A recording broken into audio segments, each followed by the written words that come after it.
misy tokoa zany fiaraha-miasa zany aloha voalohany indrindra dia ny atao hoe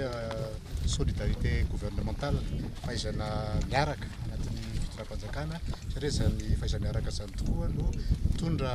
vokatra ngezabe eo amin'ny fampandrosoana ny Madagasikara ary izay mirahalahy moa araka ny lazaiko tao dia efa nifampiresaka hoe ahoana ny fomba ifanomezan-tanana mba hahafahan'ny ery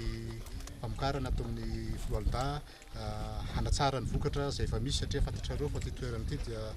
2,000 hektara mahery ny velarany ary izany 2,000 hektara mahery zany dia be dia be ny zavatra azo atao eto. Isy ferme modèle izay ho apetrakantsika eto misy hitanareo io misy ny